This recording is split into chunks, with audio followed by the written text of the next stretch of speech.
engkau berjanji kalau ada masalah minta aku berikan. Sekarang hanya kepadamu saja ya Allah aku bermohon.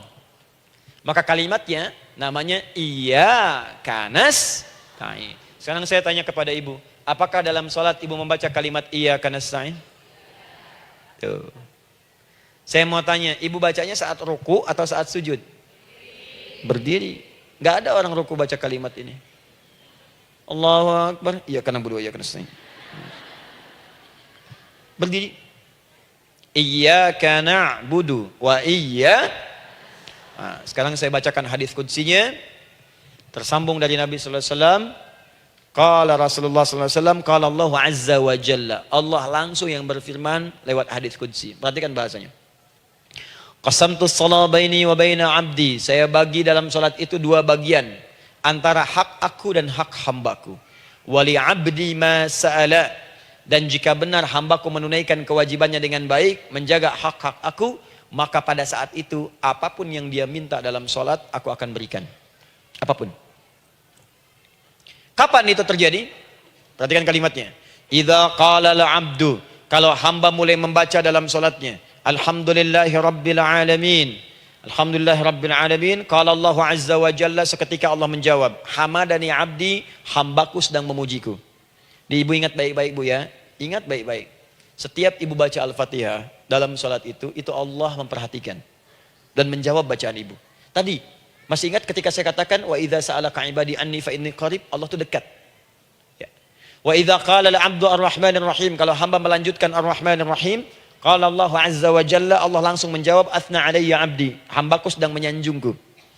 Wa idza qala al-'abdu maliki yaumiddin, ketika hamba berkata maliki yaumiddin, qala Allah azza wa jalla, Allah menjawab majjadani 'abdi, hambaku sedang mengagungkanku. Sekarang perhatikan kalimat ini.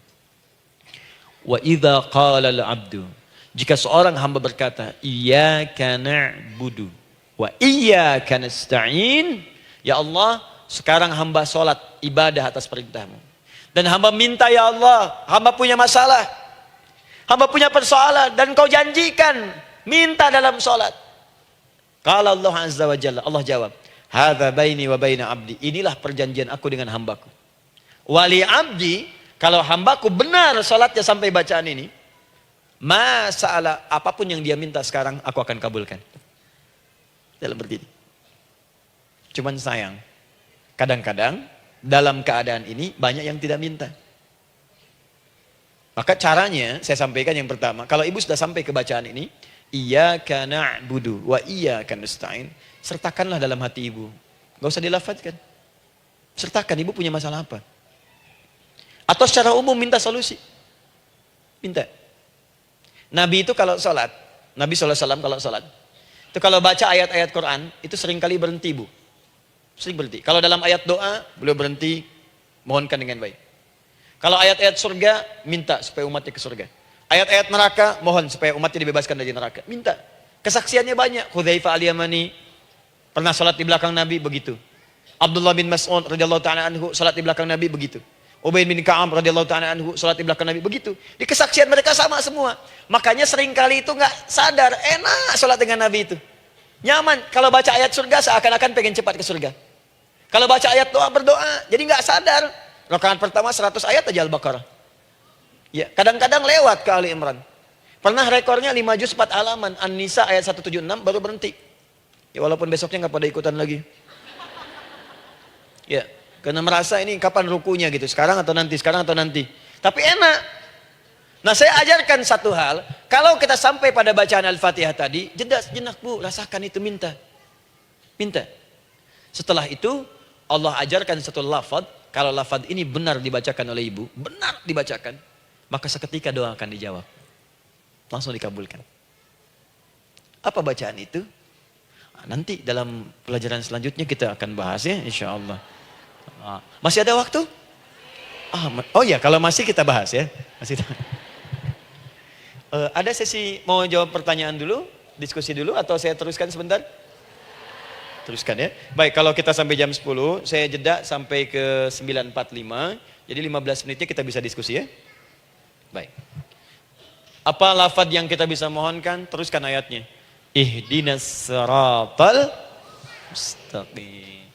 Ihdinas siratal mustaqim. Ihdinas siratal mustaqim. Ini Bu, nanti Ibu lihat dalam kajian tafsir yang kami sampaikan, juga dalam kajian fikih salat saya bahas dengan detail.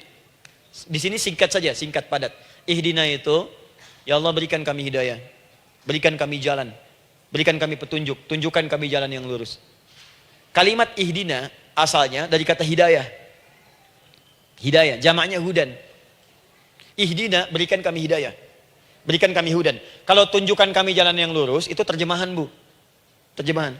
Kalau Ibu ingin makna tafsir per huruf, per kalimat, bahkan per harokat, itu semua ada maknanya. Karena semua kalimat Quran itu mukjizat.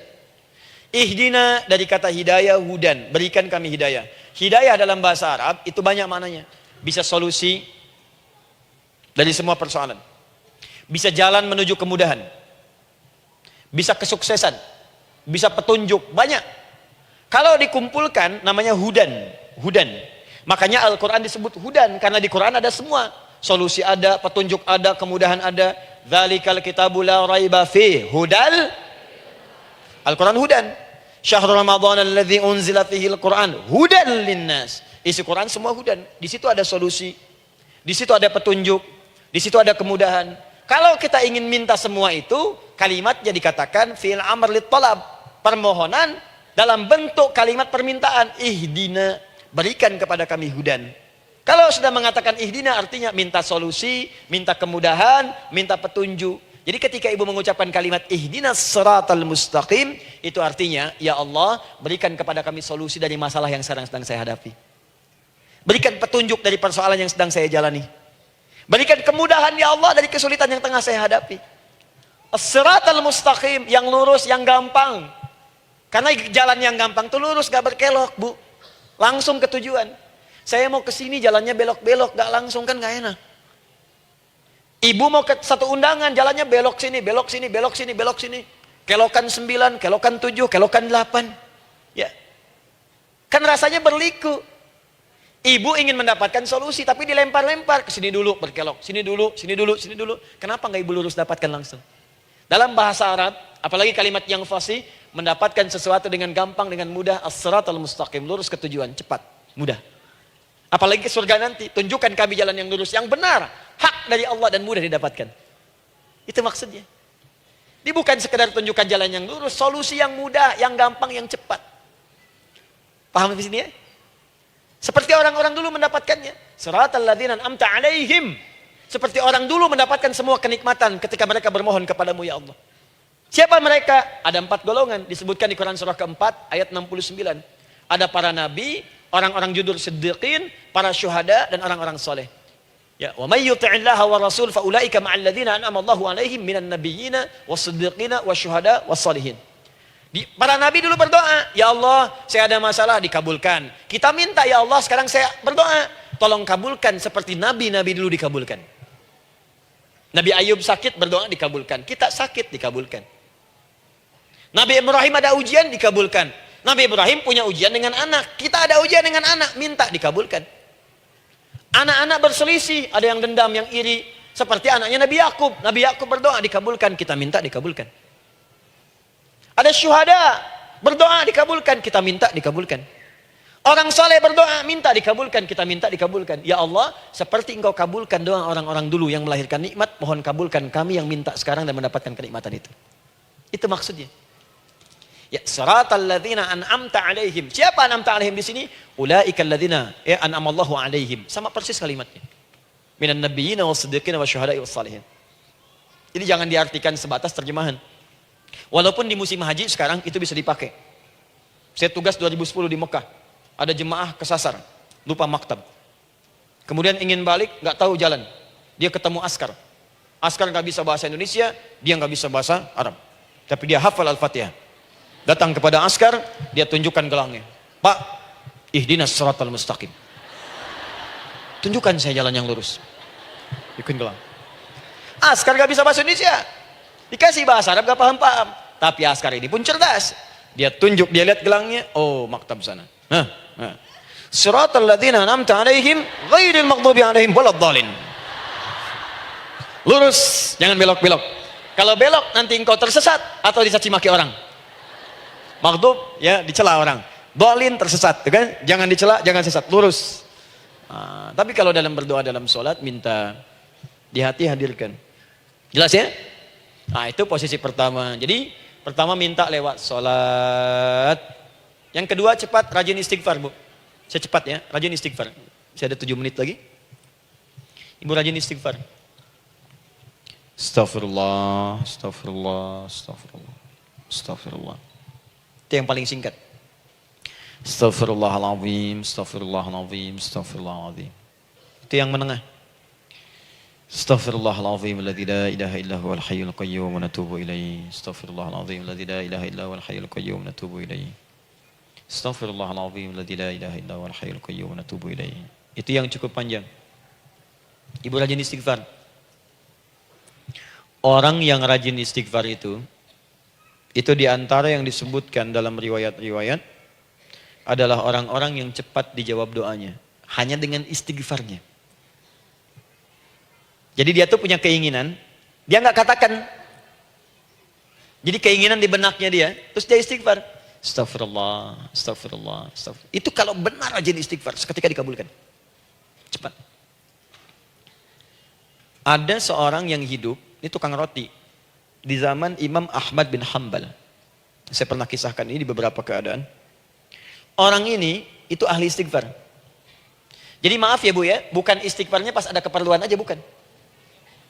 Ada ta'lim Ustaz Adi, sab pertama, astagfirullah, astagfirullah, astagfirullah, bukan. Besok ada arisan, astagfirullah, astagfirullah, bukan. Jadi bukan ada keperluan, istighfar bukan. Orang ini membiasa istighfar. Jadi setiap mengerjakan apapun dia istighfar. Mau minum, bismillah, astagfirullah, astagfirullah. Dia setiap buka adonan, astagfirullah, astagfirullah. Nah satu ketika, Imam Ahmad itu nggak tahu kenapa, pengen datang ke daerah itu. Ya kalau misalnya ibu tinggal di Cicahem, misalnya kan Imam Ahmad tiba-tiba pengen ke Cicahem aja. Terus karena lelah, mampir ke masjid. Istirahat di dalam masjid. Tiba-tiba kata penjaga masjidnya, DKM-nya, marbotnya, ya Syekh, idhab, pergi, gak boleh tiduran di sini. Kata Imam Ahmad, saya kan cuma numpang istirahat, gak boleh keluar. Dan dia gak tahu kalau itu imam besar. Dan Imam Ahmad itu sudah populer Bu, sangat famous, familiar. Cuman orang kan gak pernah lihat wajahnya, dulu kan gak ada Facebook, gak ada Instagram, gak ada handphone, gak ada apa-apa. Jadi kalau orang terima Ahmad, ya Ahmad aja kemana-mana. Oh no, Imam Ahmad, Imam besar, Imam Syafi'i, Imam besar. Tapi nggak pernah lihat. Sekarang kan udah kelihatan. Ya, udah kelihatan. Sekarang banyak. Makanya orang dulu itu senang begitu tahu, dikasih tahu, Nabi aja ke Madinah Bu. Nggak ada yang tahu kalau itu Nabi Muhammad, kalau belum pernah lihat. Karena beliau di bawah, Abu Bakar di atas. Abu Bakar kan naik kan, untanya Nabi. Nabi Muhammad pas di bawah gantian tuh di jalan. Orang mengira yang di atas unta Nabi Muhammad. Padahal Nabi Muhammad yang jalan kaki, nggak kelihatan. Makanya responnya boleh ketika tahu Nabi senang luar biasa. Minta doa, minta ini, minta itu. Orang sekarang tidak. Karena sering banyak lihat di TV, media sosial, begitu ketemu minta foto. Ini lain kisahnya. Nggak tahu dia, pergi keluar. Kata Imam Ahmad, ya sudah, keluar beliau. Nggak mau ribut. Istirahat di luar. Di pelataran. Di sini juga nggak boleh. Lihat kalimatnya. Barwah, keluar, pergi. Barwah itu kasar Bu. Begitu kemudian didebat lagi, saya cuma di luar. Rawah itu dari kata roh Bu, itu paling kasar. Artinya keluar dengan rohnya sekalian. Rohnya pun jangan di sini. Ya. Jadi kalau ibu nanti di Masjidil Haram misalnya kan, ada kalimat itu artinya kesel Bu askarnya. Ya, keluar. Misalnya idzabi enti, nggak mau, saya mau di sini. Ya, Barwa pergi. Sampai ke roh dengan rohnya. Itu artinya ibu disuruh pergi. Ya, bukan jangan mengelak lagi. Rawah. Saya bukan rawah, saya rohayati. Suruh pergi. Pergi. Imam Ahmad pergi tuh akhirnya. Pergi, di jalan kelihatan lah tukang roti tadi. Begitu kelihatan capek lah dipanggil, Syekh, kayaknya lelah istirahat di sini. Dan tukang roti pun nggak tahu kalau itu Imam Ahmad. Begitu istirahat, duduk, kelihatan Imam Ahmad setiap buka adonan, astagfirullah. Bikin lagi, astagfirullah. Imam Ahmad tahu faidah itu. Tapi ingin menguji tukang roti ini, ditanya. Ya akhi, kamu ini kenapa setiap Anda menanam adonan itu, tepung itu, Anda mengucapkan istighfar, astagfirullah. Perhatikan jawabannya. Wallahi demi Allah, tidak pernah saya beristighfar dalam setiap aktivitas saya, kecuali Allah selalu mengabulkan doa yang saya mohonkan. Di setiap minta, astagfirullah, astagfirullah. Itu dikabulkan. Cuman satu yang sampai sekarang belum terkabul. Apa itu kata Imam Ahmad? Saya ini selalu bermohon kepada Allah, ya Allah, mohon sebelum saya wafat atau setelah ia wafat, pertemukan saya ya Allah dengan Imam Ahmad bin Hambal. Sebelum saya yang wafat atau Imam Ahmad. Kata Imam Ahmad, astagfirullah, Allahu Akbar. Itu mungkin yang memperjalankan saya kemari. Tiba-tiba pengen ke sini, sampai diusir keluar dari rumah Allah dari masjid, sampai di sini karena istighfar Anda.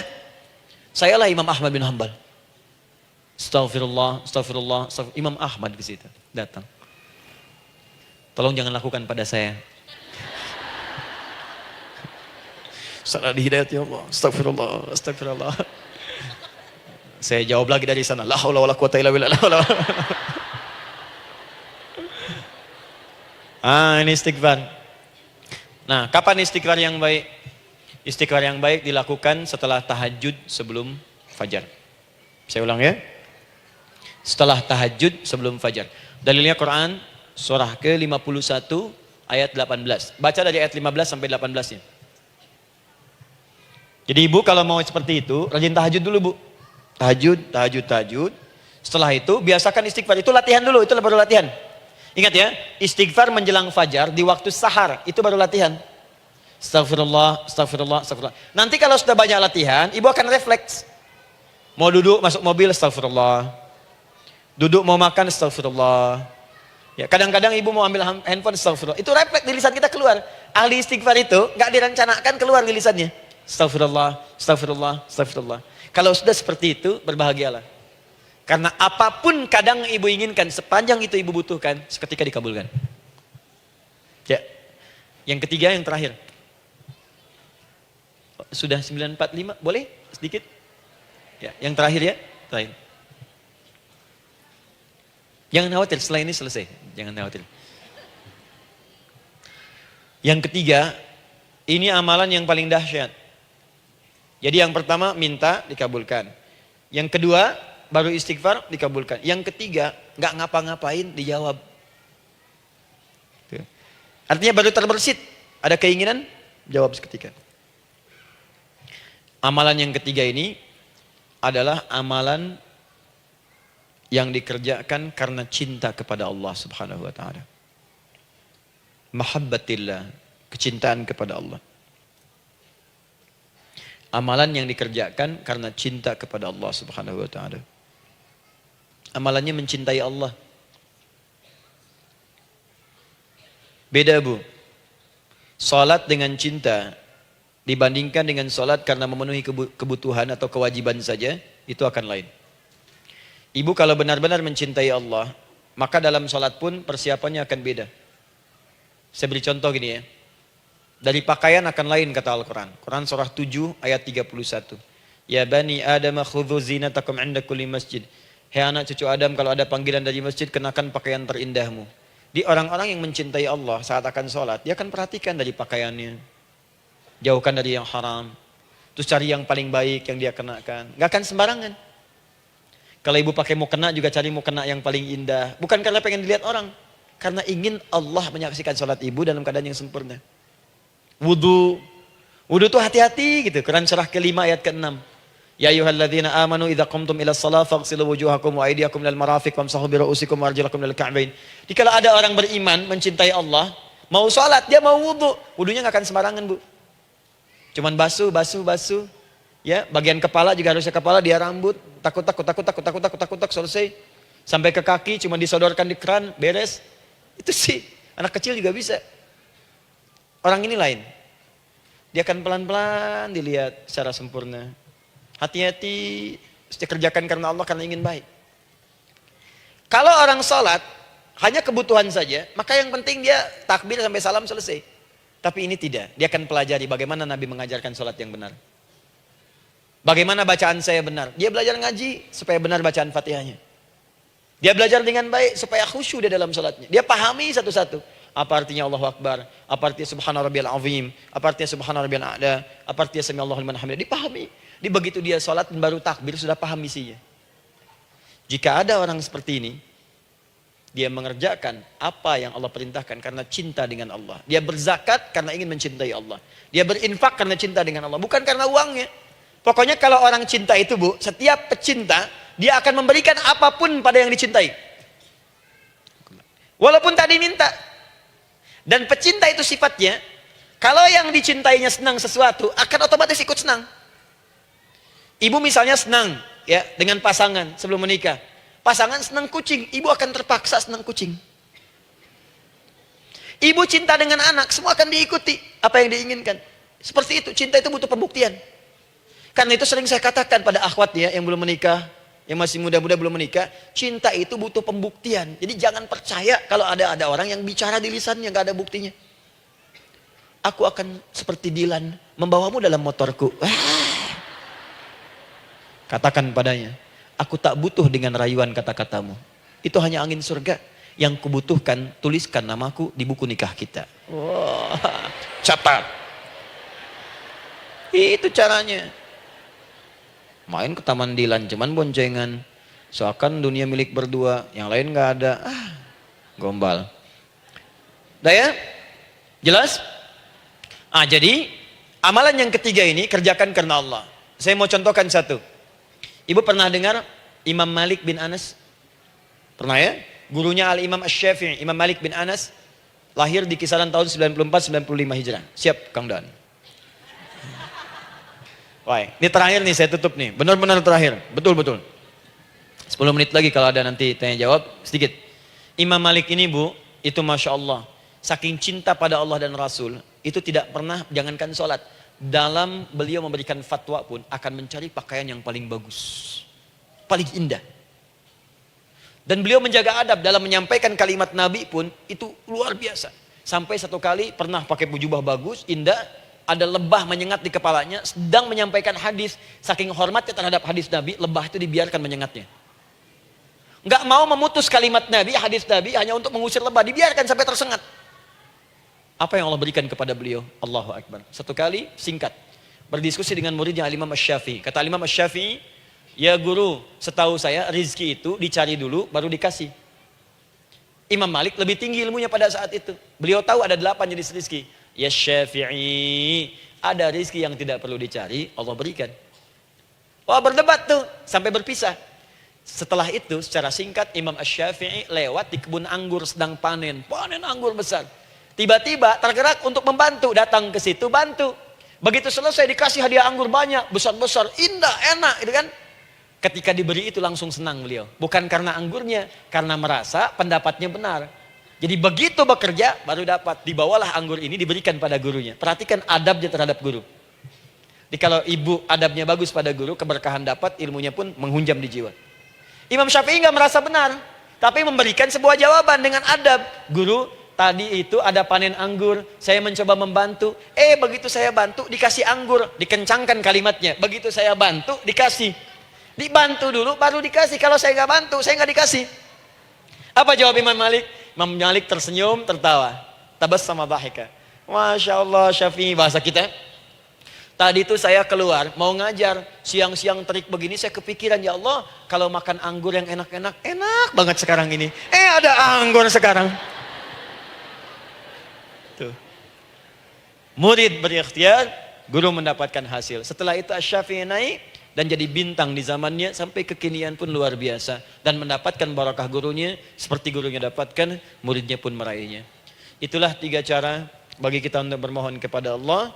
Jika ingin dipercepat oleh Allah, bisa lewat sholat, bisa lewat istighfar, bisa juga dengan menciptakan amalan-amalan, atau mengikuti amalan-amalan yang cintakan atau ditujukan untuk mencintai Allah Subhanahu wa taala. Ibu bisa paham ini? Baik. Kemudian berdoa. Tapi yang jadi masalah, Ustadz, ketika berdoa kok belum dikabulkan juga?